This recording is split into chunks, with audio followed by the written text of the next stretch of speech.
Hi, everybody. Welcome to our webinar today on the Google Ad Grants program.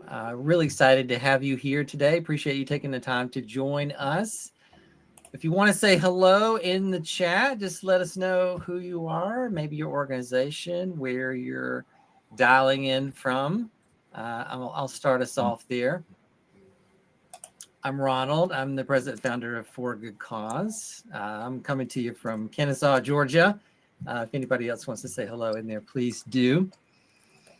Where you are, this will be recorded. So no worries about that. If you have to step away, I should be sending out the recording in the next few days. Jonathan, thanks for joining us. Carlisle, Sarah, that's who's on here today. Hello there. Amanda, thanks for being here.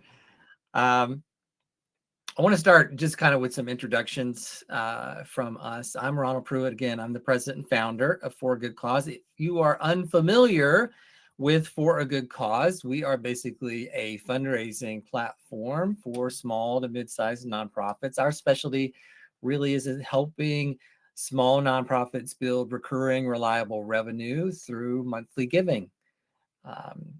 So I'm actually going to drop a little handout on the right, a little one-pager on For a Good Cause that you can take with you if you want to learn a little bit more about us.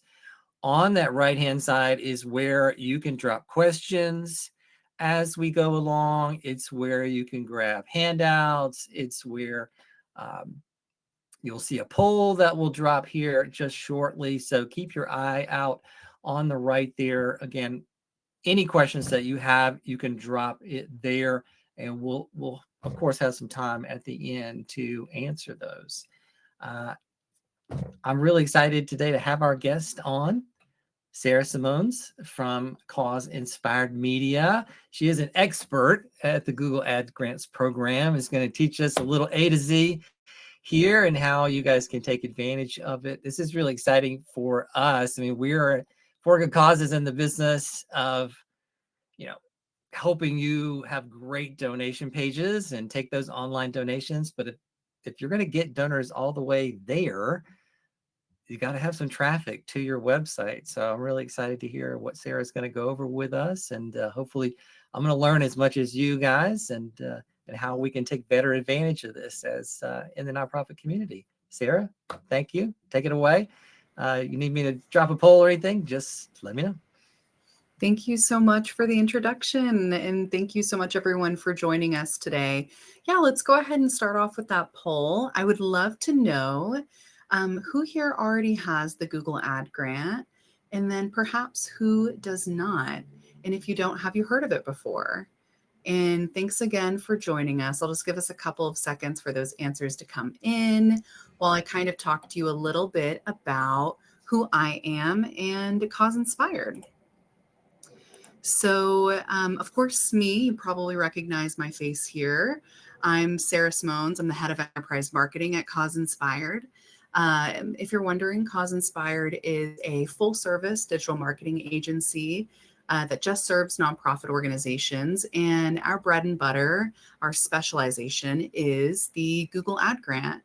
And some answers are coming in, and it looks like we've got a pretty large majority of folks that do not have the Google Ad Grant, but have heard of it before, and then some that have not heard of it before, and only a few that do currently have it and use it. So for those of you who do not know what the Google Ad Grant is, it is about $10,000 every month or $120,000 every year of in-kind ad spend from Google that allows you to run search ads on the Google Search Network. So we're going to be talking a lot about that today, how to use it, how to maximize it. And if you're wondering what makes us experts in it, it is the fact that we get the opportunity to work with over 500 different nonprofits in managing this ad spend. So it's something that we have done for quite some time. And to talk to you a little bit more about that, we are trusted by many organizations such as Google.org. We work with the UN, large organizations like Yellowstone, First Tee, Global Giving, the Bridgespan Group, but we also work with small organizations and organizations on a chapter scale as well. local Habitat for Humanities, different types of like public media nonprofits, community foundations, animal shelters. I know that your nonprofit range is going to scale from A to Z, and we probably have an organization similar to yours that we work to support. So it's been really helpful to be able to see all of the different ways that the Google Ad Grant can impact nonprofits around the US and beyond. We can also work with organizations internationally. So for today's session, I'm going to have 4 different segments. The first is going to be an introduction to Google Ads. It's really important to know just what Google Ads are before we kind of dive in too deep to the Google Ad Grant. A little bit of understanding on how Google Ads work, what makes them perform, what helps them to show up, and then also some details on Google Ad Grant procurement, because I know that that is something that is probably going to be helpful outside of this presentation. If you choose to work with Cause Inspired or a certified ad grant professional agency similar to us, they typically will procure the grant for you. But that's not something we gatekeep. So I am going to show you today how you can get started procuring that grant for yourself. So we'll definitely dive into that. After we go through that, I want to discuss how Google Ads actually work on the search network, and then how you're going to navigate your account. That might be helpful for some of the folks here that already have a Google Ad Grant account and access it. And since it does seem like we have more people that don't have the Google Ad Grant, we might want to spend more time on tips and advice, and then I'll wrap up with a Q&A. And then finally, I know she already introduced herself, but I'm going to go ahead and just highlight her in the chat. I've got my lovely team member, Miranda, here with me today. And Miranda's able to answer any of the questions that might be coming up for you that are top of mind in the chat. Please feel free to put them in. I will have time for a Q&A at the end, but I know sometimes it's better to ask in the moment. So, all right, let's go ahead and dive into it. An intro to Google Ads and the Google Ad Grant. So you might be wondering, what are Google search ads? And I think the best way to start off is with a visual. So when you search something on Google, whether it's, what to eat near lunch or what to eat for lunch near me, or perhaps it's donate to cancer organization, or in this example, it's something like protect animals, or perhaps a user searches how to protect animals. Google actually has an algorithm that runs in the background, a formula that determines what listings should show up. And the listings that you see here at the top that say ad, or sometimes they say sponsored, those are Google search ads. So these are not just regular organic search listings. These are paid for placements that people actually can utilize ad grant dollars to show their website and highlight their website for at the top of Google search results pages. So you can think about this really kind of black and white in terms of if somebody's looking to donate to my local community foundation, great. Now, maybe you bid on that keyword and your ad shows up at the top. They can see your ad and click through to your website. That's awesome. But we know that that's probably not happening all the time. So folks tend to search things like, what is a community foundation? Do I have a community foundation? Or broader terms that are related to your nonprofit, and bidding on those keywords and actually being there in the moment when they're searching for something is a really great way of catching somebody when they're very intentional. We would say that they're actively researching and planning something. So at its very core, Google search ads are paid search listings that show when someone is actively researching or planning something on the Google search network. All right, and then the Google Ad Grant itself, I mentioned this earlier, is about $10,000 every month in in-kind advertising spend. So the $10,000 does not come like a check in the mail. It actually is more of like a gift card. It comes as a credit that's uploaded to your account. You can spend up to $10,000, which is split into $329 every day. Some days, like Monday through Friday, you might max out your full $329. Got a lot of people that love to search during the workday. Maybe they're researching or planning something for an event or something that they're interested in. But then typically on Saturdays and Sundays, folks do tend to search a little bit less, or honestly just differently. So you might not spend as much on like a Saturday or a Sunday. And that $329, it doesn't roll over every day. It's you spend as much as you possibly can, and then whatever's left is kind of gone. So the $10,000 seems like a big amount. It's $120,000 a year, but in reality, it's just designed to help support nonprofits that have lots of search volume on specific days, some that are not going to have as much search volume, and it's a nice wide range. I have some clients that only spend like $6,000 of the grant and they get thousands of clicks to their website. And then I have other clients that max out the full 10K and maybe only like 800 clicks to the website. So it really depends on a lot of factors, and we're going to discuss those today. But the Google Ad Grant is $10,000. And then here's another example of some sponsored placements that you'll see here at the top for a search for Donate to Veterans nonprofit. We can see that we've got about 4 search network listings here, all of different organizations. Some of them have multiple headlines, some of them have really big descriptions, all of that good stuff. These are the text ads that Google is essentially sponsoring with this grant. So what can nonprofits do with Google Ads, specifically with the Google Ad Grant? Well, the first thing that I really want to convey to you, if there's one thing you take away from this presentation today, it's that your presence on the search network and genuinely on the internet really does matter for your organizations. I'm a big believer in nonprofits having the right to exist online. I think that's really important for you as you continue to evolve your donation and fundraising strategies. So for certain, donations and fundraising can certainly be a focus of your Google Ad Grant. But when you think about how do people donate, do people just come to your site for the first time and then give right away? Typically, that's not how it happens. We've got to build up trust over time. So the Google Ad Grant is also a great feature for building awareness online. It can also help to drive more volunteers, registrations, newsletter signups, and social media followers if you do link your social media on your website. Now, there are a couple eligibility requirements, and I will go over those just briefly. The first is that you have to be in a qualifying country. I don't have the list of countries here. I'll say generally it's most countries that they do allow the Google Ad Grant to be in. It's kind of rare if your nonprofit doesn't qualify for it. But I will link later a Google for Nonprofits landing page so you can check that out and just double check that you would qualify there. If you're in the United States, if you're registered in the United States, you have to be a legal 501c3. They're going to want your EIN number. You're going to have to submit those documents in order to qualify for the grant. So just make sure you're a 501c3. And then the other thing I'm going to note here is that there are certain types of organizations that don't qualify for the grant. So if you are a school or a hospital or a government-funded organization, you'll probably not qualify for the Google Ad Grant as well.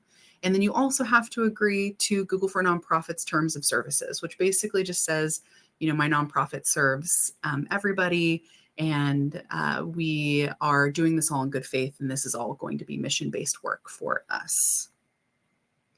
And I know I just highlighted this, but just to reiterate, there are a couple orgs that are not going to be eligible for the Google Ad Grant. Government entities, hospital, healthcare organizations, or a school would not qualify for the grant.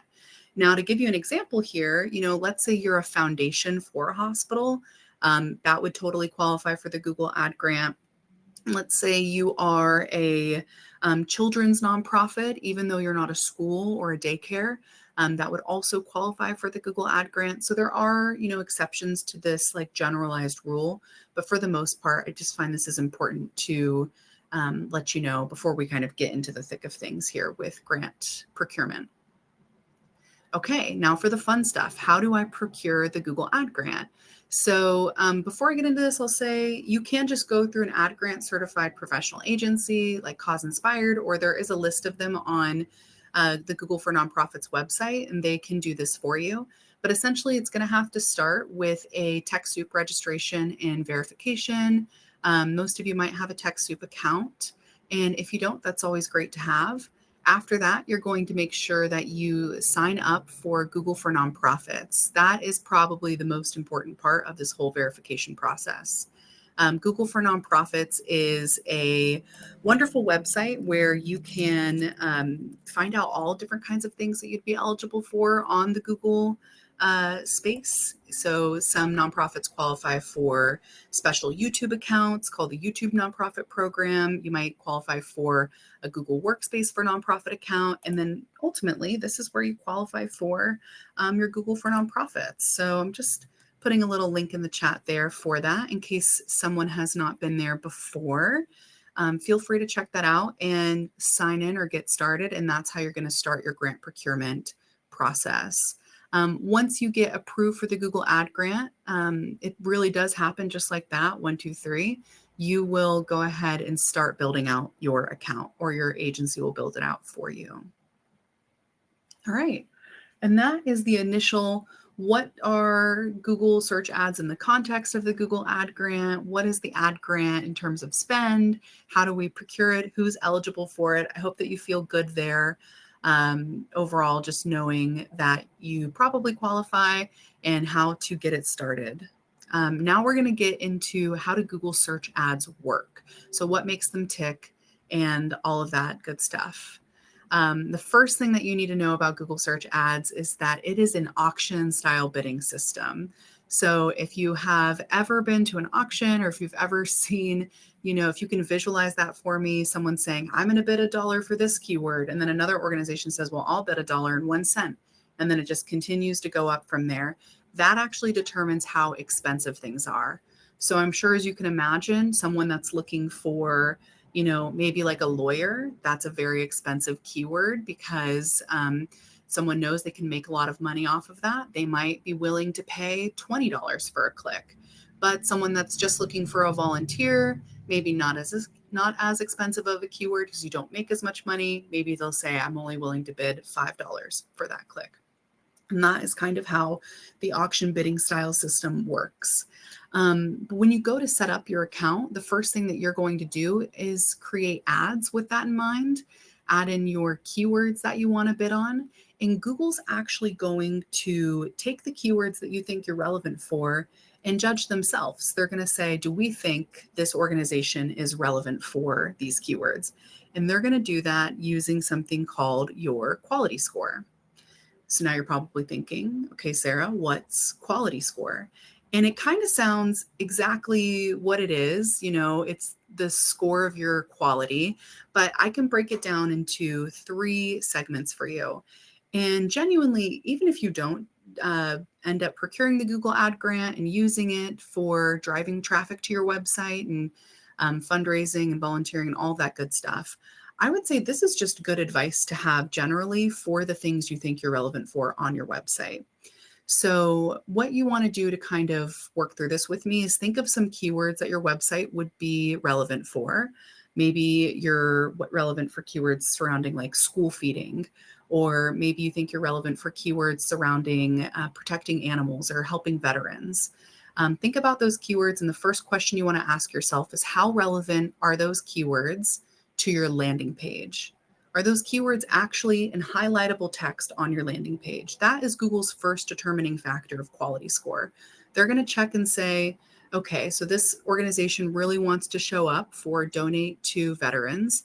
Do they have that keyword on the website? Or some sort of variation that lets us know that they're relevant for this. The second part is a little bit more on whoever's managing the account, or typically myself in this, which is how relevant is the ad that we write or the ad that you wrote to the keyword that you're bidding on. So if I'm bidding on the keyword donate to veterans, but I only write an ad that says donate to my nonprofit's name, right? And it doesn't have anything to do with that, it's not going to think we're as relevant, and it's not going to want to show the ad when a user search that term. Quality is really important because we don't want folks to feel misled whenever they go to your website. We want them to feel like they're finding what they're looking for, and that they're not getting bamboozled, that they're understanding how they got here in the first place. So relevance is key. And then the last item is a little bit harder to measure. It has more to do with your website's quality. So it has to do with user design and if your website is user friendly. So I would ask yourself, is our website easy to navigate?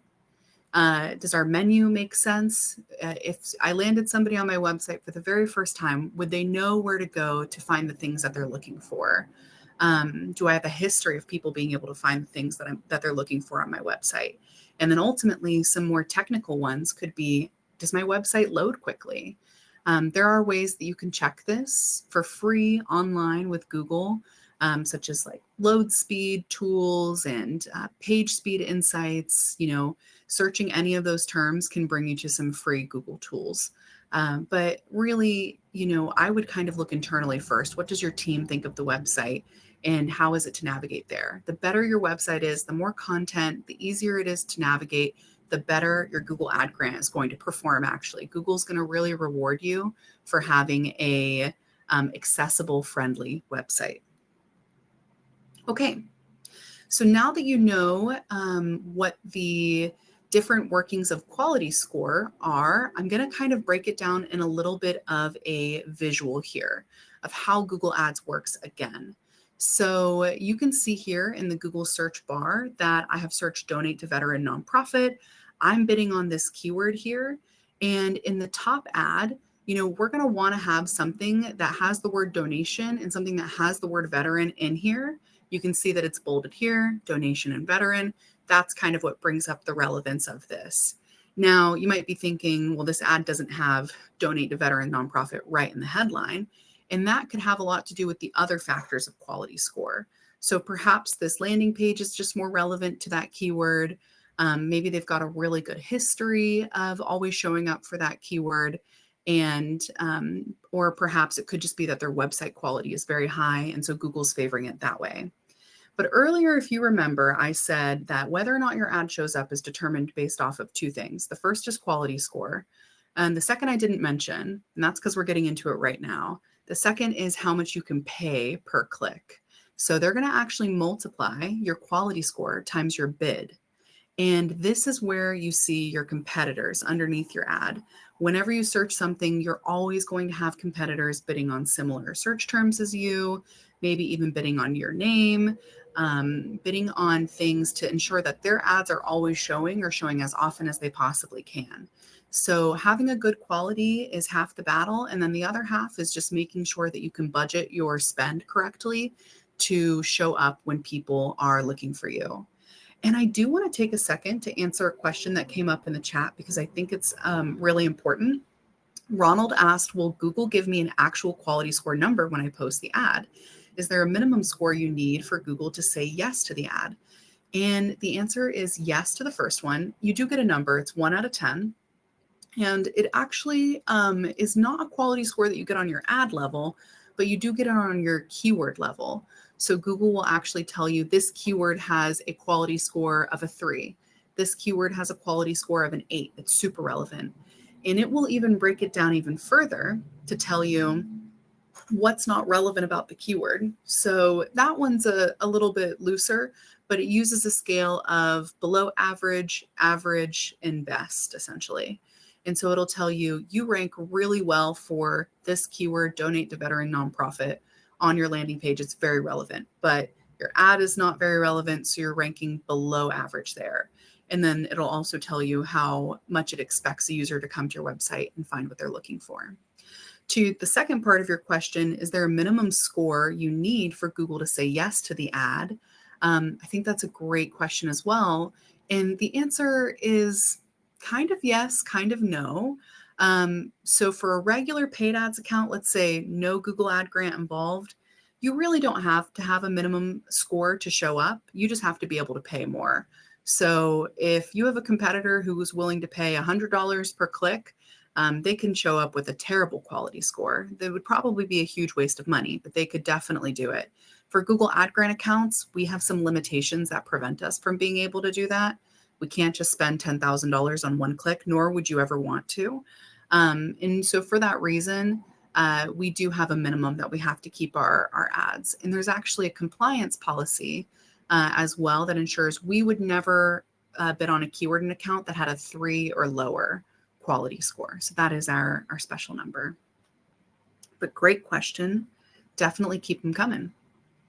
So far, I've probably already been a little jargony, and I know as we continue in, it's just going to get worse. So I really want to highlight some Google Ads vocabulary right now, and just help to make sure that moving forward in the next slides, that things are going to make sense for you. So some of the things we're going to talk about inside of your Google Ads account or in your future Google Ads account are things like clicks. That is going to mean exactly what you think it is. That's the number of times a user clicked on your ad to your website. We'll also talk about impressions. Impressions are going to measure the amount of time that your ad was shown on the search network. A lot of people will tell you impressions equals views, and that's not true. I would think about this like a billboard. Let's say you're driving down I-95 and you see a billboard on the side of the road. And maybe you look at the billboard and you read it. Maybe you look at the billboard and you call the number on it. The fact that you drove past the billboard in the first place is an impression. That's all it means. It means that there was an ad there and you drove past it. You don't have to actually have engaged with it, read it, called the number, went to the website, any of that stuff. Now, the rate at which folks drive past the billboard and actually read on it, which I would say is like a click, is your CTR. So that is the number of clicks you get divided by your number of impressions. And your CTR stands for click-through rate, the rate at which a user sees your ad and then actually clicks on it. It's really an important metric for us because CTR measures quality. If somebody's telling you that your ads are okay to have like a 1 or a 2% CTR, then your ads are probably not very relevant for the users that are seeing them. We really want to make sure that people are clicking through at a good rate, that they're finding your content relevant. So we don't want them to associate your brand with irrelevant content, depending on the goal. Now, a conversion, this is something you've probably also already heard of, is going to measure the number of goals that were completed on your website. So in my billboard example, I would consider calling the number on the billboard the conversion. That's the goal that they're looking for. On your website, a conversion you might immediately think, oh, a conversion for us is a donation. But there are also some softer conversions, as we would say, that are probably more relevant for you. Newsletter signups or PDF downloads, form submissions, maybe watching a video on your website is a good conversion. Perhaps even someone staying on your website for like 3 minutes or longer is a good conversion. You really want to think about, what does the ideal user do when they come to my website? Because that's going to help to answer the question of what is a goal, what's a conversion for us. And then you'll also hear about cost. Cost sounds scary because it sounds like it's what you're being charged. That's not the case. Cost is how much of your Google Ad grant is being spent. We're about to go through a navigation section here where I will talk to you about how to navigate your Google Ad grant account. And for that, we're going to discuss campaigns, ad groups, keywords, and search terms. And I'm going to define those all as we jump into them. Starting off with the overall structure, just so you have a nice visual, your Google Ad account has several levels. The first is the overall account level. At your account level, you log in, you have your settings, all of that good stuff. And then inside of your account, you're going to have multiple campaigns. Your campaigns are segmented to basically advertise topics on your website. So you might have an awareness campaign, and that goal of the awareness campaign is to drive brand awareness. It's to show up when people are looking for you and keywords that are really, really close to your brand name.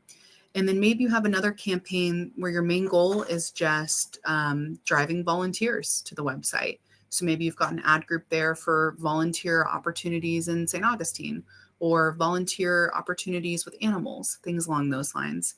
And then maybe you have a third campaign that's content marketing. Maybe you've got a blog on site and you just want to have one campaign to house all of your blog content. You want to think about your campaigns like categories to organize your content into, not like never-ending spaces to just continue adding into your account. You want to have as few campaigns as possible, as neatly structured, because that's really going to make it easy for your account to navigate. But also at the campaign level, you can do things like geo-targeting and special bidding strategies and use different ad types. So if you're wondering, can I run my ads just in a location radius around my nonprofit? You certainly can. If you're wondering if you can run your ads nationally or internationally, you definitely can. You would set up a campaign for that. And then inside of each of your campaigns, you're going to have multiple ad groups that are going to split that up. And your ad groups are what's going to house your keywords and your ads. So that is how everything is segmented. I'm trying not to get too in the weeds here because I know we have folks that are learning about the Google Ad Grant for the first time today. I don't want it to be too overwhelming, but understanding the structure sometimes is helpful to visualize what the account can even do. So I am going to go through now how to navigate those sections, starting off with like general navigation, such as using the create button to create search ad campaigns, using the campaign section to view your overall performance, the goals and the tools section, and then also your admin section. So in order to create campaigns, and I do believe this presentation is going to be sent out to anyone who's interested in it afterwards, but in order to create campaigns, you are just going to hit the create button there. You'll go ahead and get started adding in a campaign. You can choose a goal, you'll choose a search campaign, and add in your ad groups, your keywords, and you're done. There are a couple of things you're going to want to consider whenever you're going to make a campaign. Your bidding strategy, how many ad groups you want to have in it, what kind of keywords and ad copy. I'm a big believer in writing it all down first before you get into the account. Doing things off the cuff takes a lot of experience. So try to visualize if you were to organize your content on the website into different campaigns, what would that look like for you? And maybe how would that be best to reflect in your account?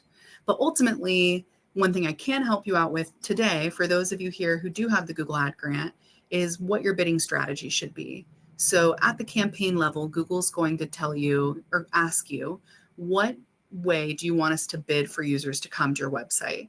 And earlier when we talked about conversions, we talked about what it means to know what goal you're trying to maximize on site.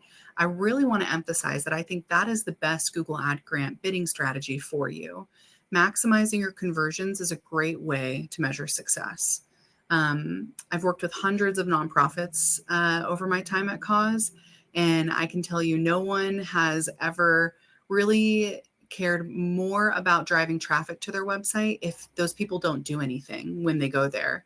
1,000 clicks might look great, but what did they do when they came to the home page? Using a bidding strategy like Maximize Conversions is going to shift your strategy from paying just for a click to paying for somebody to do something really meaningful, like download something or watch a video or make a donation. So that is certainly going to be a recommended bidding strategy for this. We also have, a couple of other ones that you can choose. So you can try a target impression share bidding strategy. And I really love Ronald. It's kind of like you're a paid actor right now because I think you took the words out of my mouth. If you see Ronald in the chat said, impressions are an empty stat. Conversions mean real volunteers, real donors. And that aligns really a lot with this next bidding strategy. So you can actually bid to just show your ad as often as possible to have as many impressions as possible. But ultimately, all that's going to do is lower your click-through rate. And it's kind of just like putting up 100 billboards that you don't really know if anyone's going to read. So make sure you're really intentional with what you're choosing. I know this is a little bit more technical, but I hope that it makes you feel confident when setting up your campaigns that you really want to maximize those conversions instead of just maximizing eyeballs on your ads. So that's it for bidding strategy. And we also talked about in the campaign creation process, adding in ad groups to your account.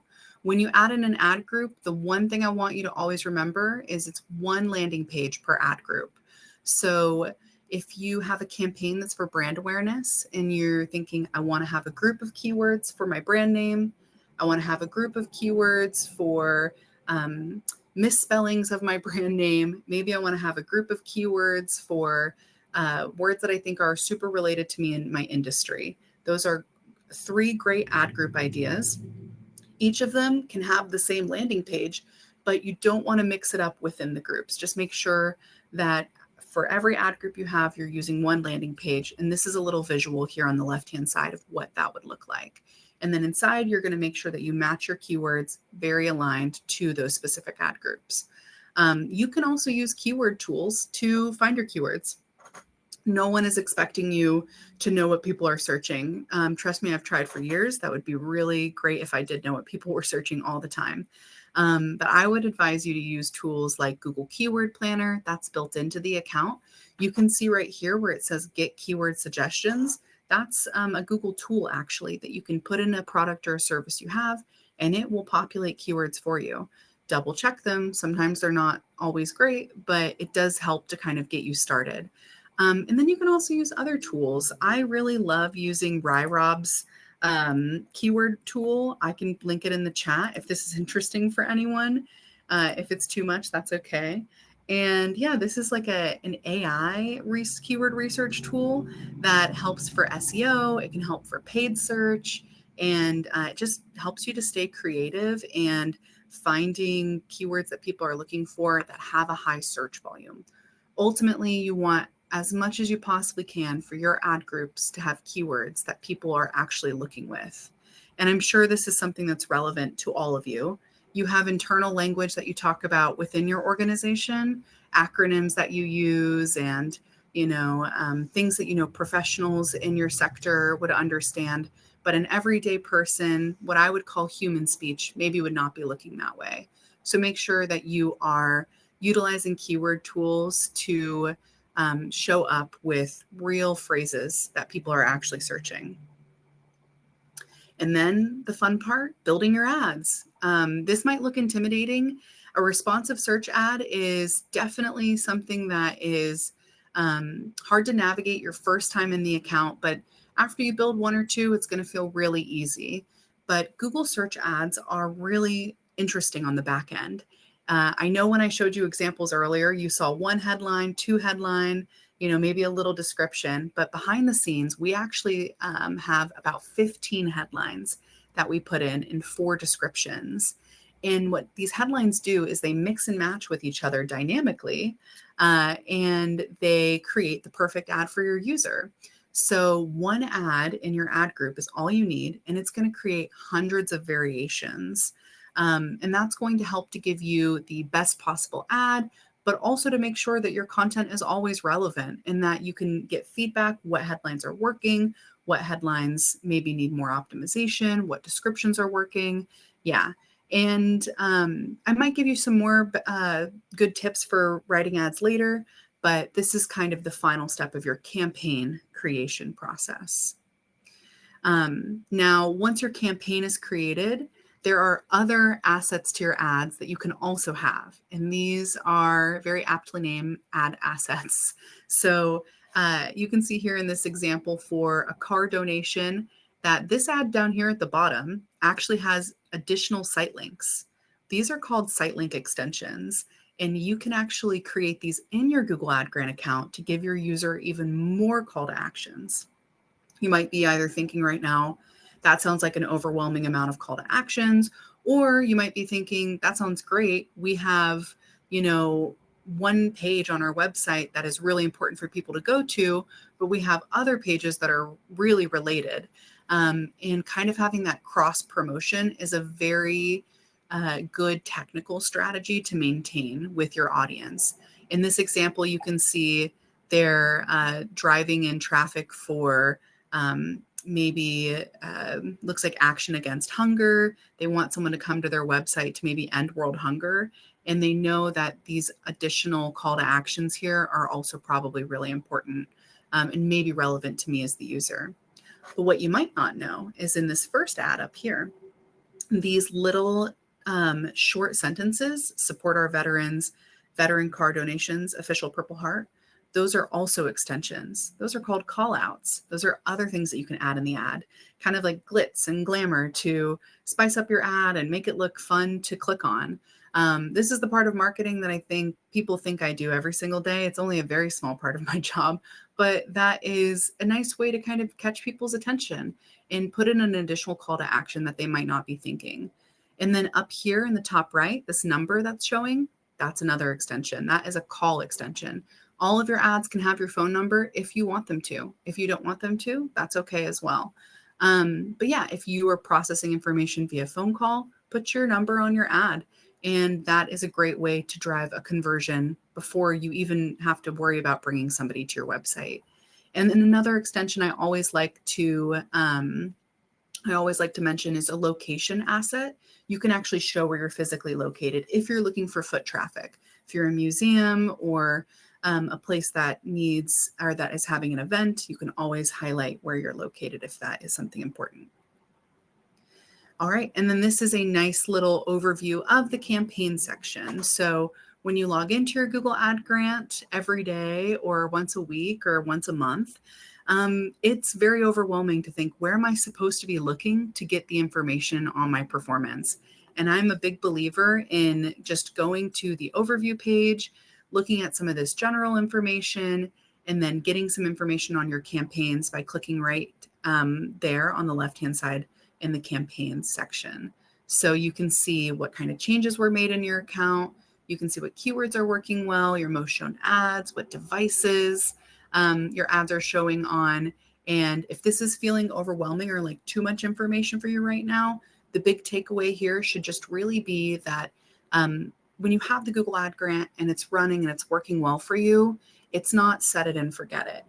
There does take optimization after it is launched, and you also get tons of insights on your audience, from demographics like gender and age to when are they clicking on your ad in day and hour. Knowing when folks are wanting to come to your website, when they're searching, can help you to inform when to post content on your website and what devices you should be catering that content for. Maybe you're seeing in Google search that you've got more desktop users than mobile. This is great insight for you to know. Maybe optimizing for mobile responsiveness isn't a huge priority right now. Maybe putting that as a secondary or vice versa. So I am a big believer in getting this information from your account and using it to inform your overall website strategy. I'll keep this section light because I do know this is more in the weeds as well, but there are tools that are also in your Google Ad Grant account. Keyword Planner we mentioned earlier, very fun to use. I highly recommend playing around with. But you can also integrate your Google Ads account with different platforms.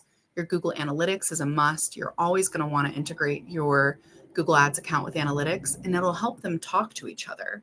And Google Analytics will be able to say to Google Ads, when a user came to the website, they did this thing.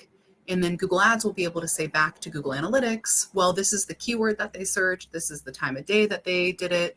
This is their age, their demographics. And then that helps to just build information. The same can be said with your Google My Business. That's another great thing to integrate with your Google Ads account. And then for anybody here who does have like a different donor portal, you can typically use an integration to connect your donor portal to Google Ads so you can see when people are giving to you from an ad as well. Okay, I promise that was the most technical we're going to go. Now we're going to get into some broader overall best practices for things that I would recommend as big takeaways for you as you're kind of venturing into Google Ads, maybe for the first time. And the first thing is going to seem really self-explanatory, but I want you to make good ads. Everyone probably wants to make good ads, right?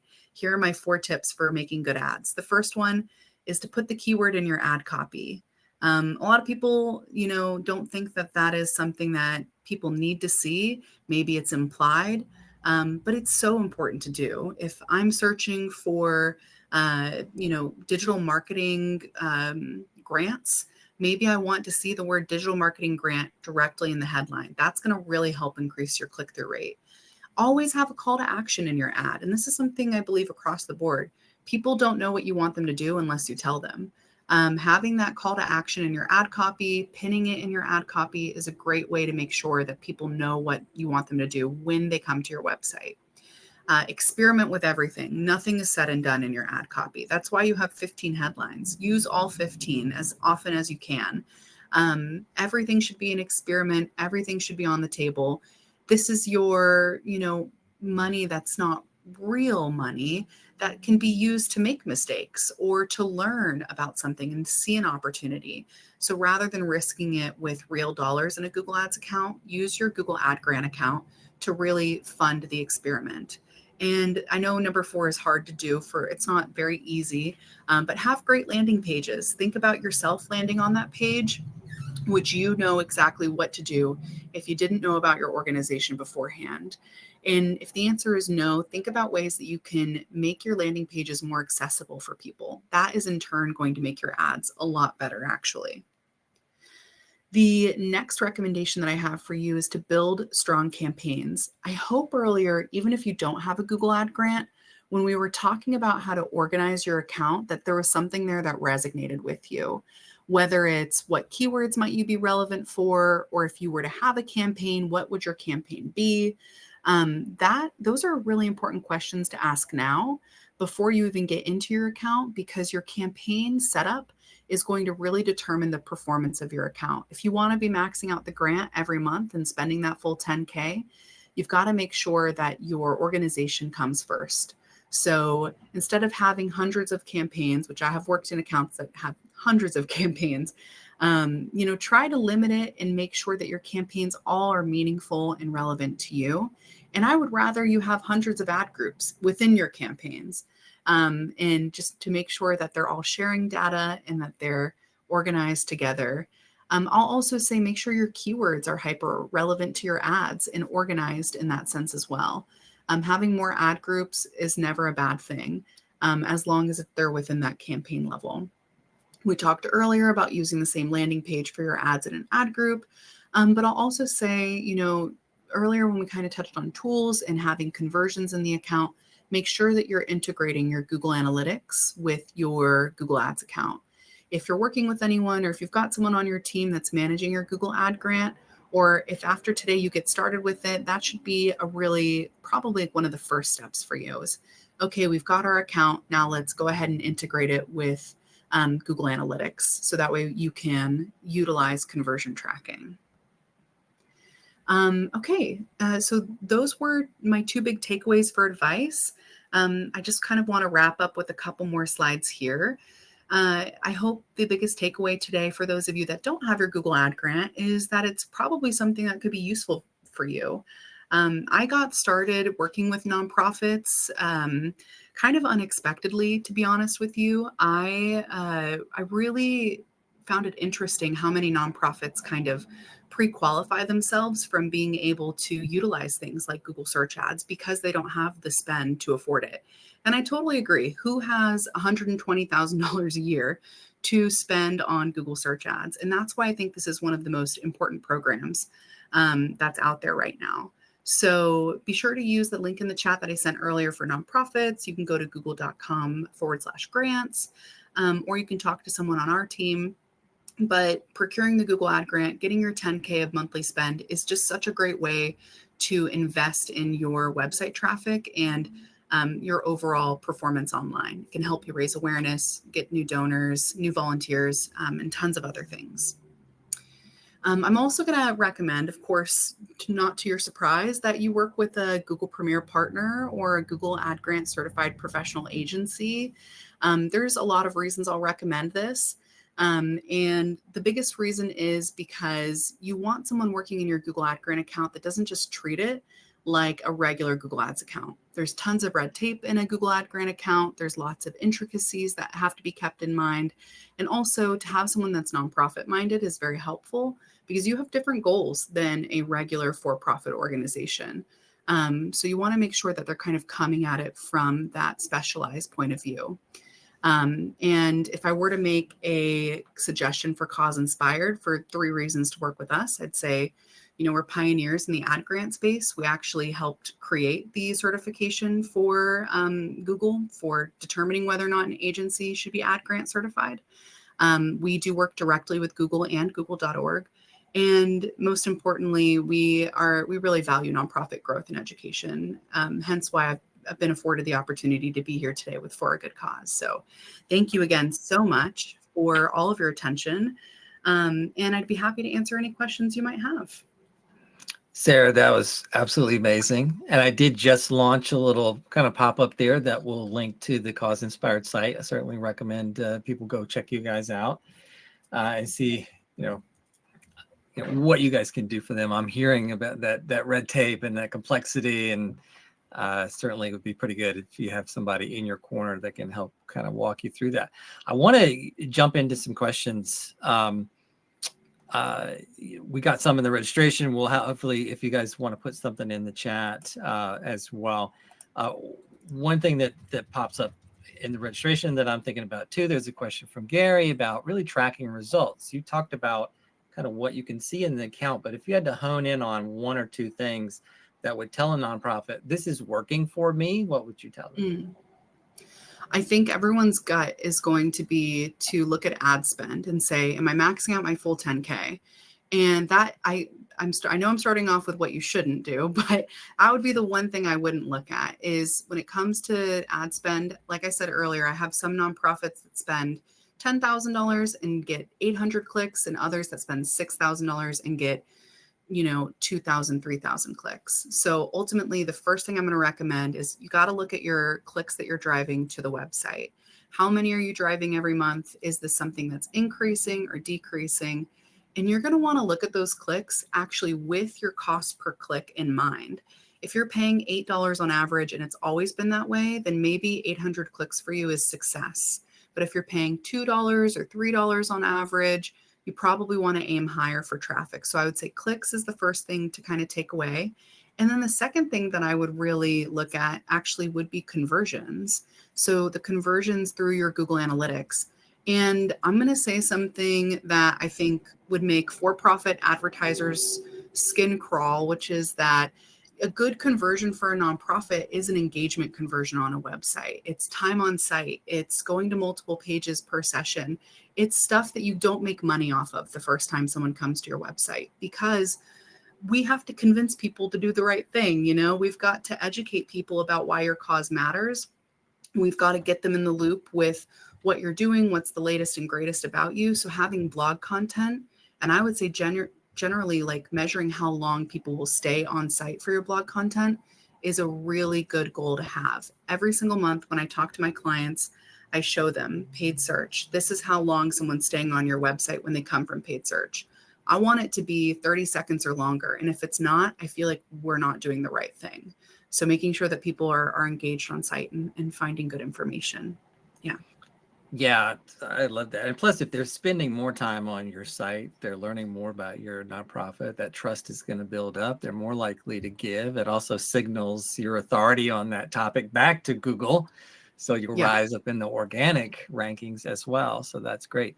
We got a question in the chat from Jason, and Jason also submitted some things during the registration. And I think it's really going into maybe some of the newer things that are going on with Google and some things that they've introduced, like how Google Ads go with Google Maps. There's something called PMAX and AI Max.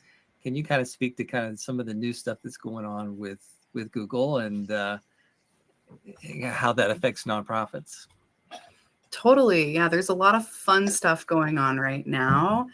And Jason asked a really good question. He says, have you seen any results from Google Maps and ad grants? And before we answer that, we have to answer the core of that question, which has to do with Google allowing ad grant accounts to actually have PMAX campaigns. So PMAX is an acronym for Performance Max, or it's not an acronym, it's actually just a shortened version. And a Performance Max campaign in a regular Google ad grant account is kind of like an all-in-one campaign. So a Performance Max campaign is going to show up on display. It's going to show up on YouTube, Discover, Search, Gmail. I think they've added in recently, and Google Maps actually as well. So a while ago, the Google Ad Grants team very nicely afforded ad grant accounts the ability to run like a diet version of Performance Max campaigns. And these Performance Max campaigns only are going to show up on the search network, and they do show up technically on Google Maps. You might be thinking, why would I run a Performance Max campaign if I'm just going to run a regular search ads campaign? And showing up on Google Maps is a huge advantage of them. If you are like a thrift store or a Goodwill organization or someone that wants foot traffic, a museum, showing up in Google Maps is a great placement for your organization when someone's searching like things to do in Florida or things to do in St. Augustine this weekend. Having that keyword and the ability to show up there is fantastic.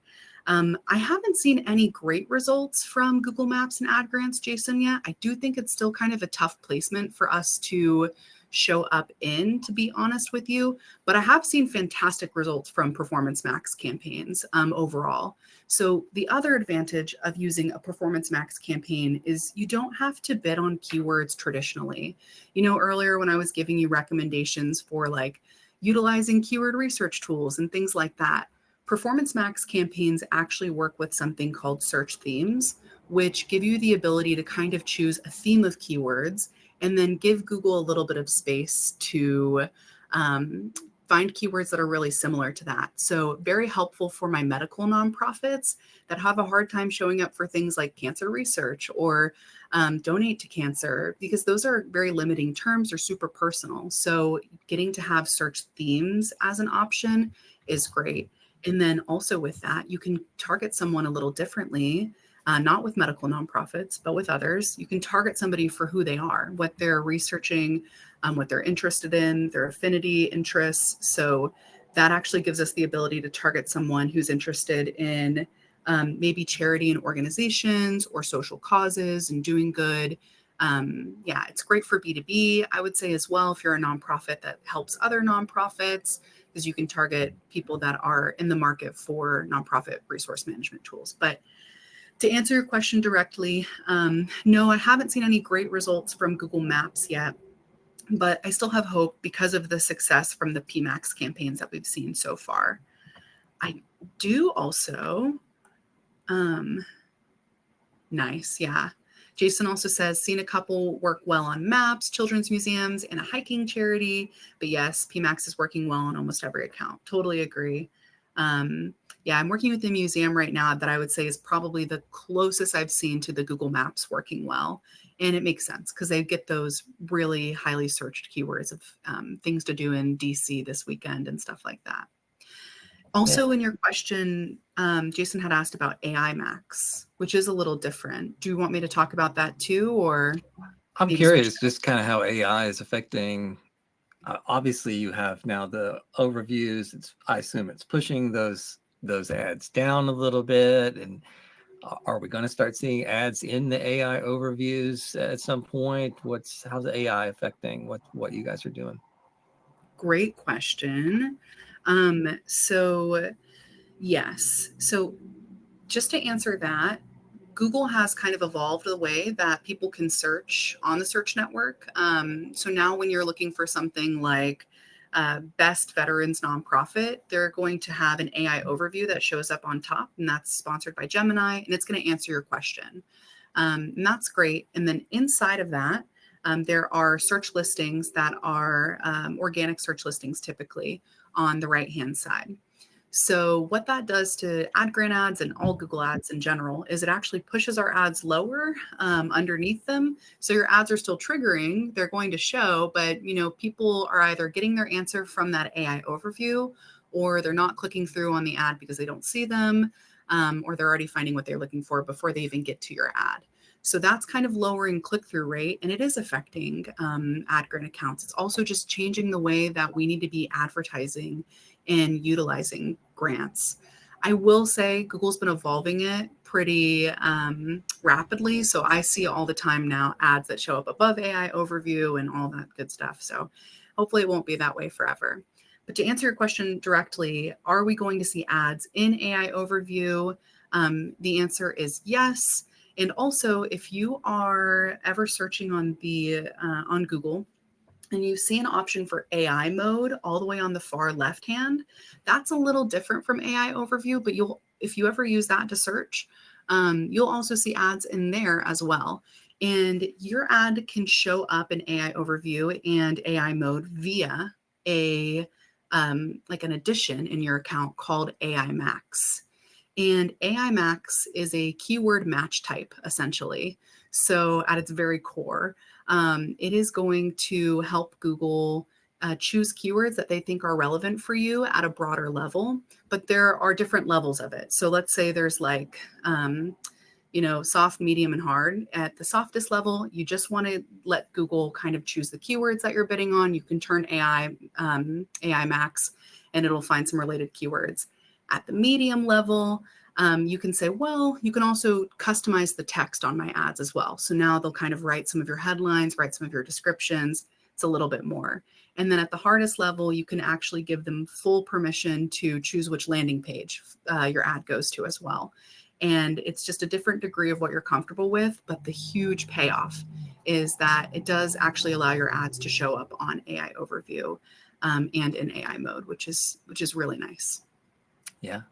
You get a little starter there. I'd certainly still love to have a human looking all that over. Definitely. When you Yeah. get to the end.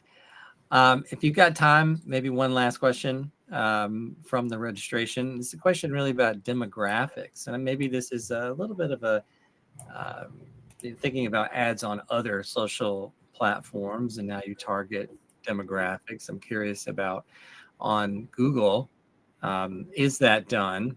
And then and if so, how do you decide what demographics you go after? Or is it more really about what actions you want to take and then creating those campaigns as you talked about?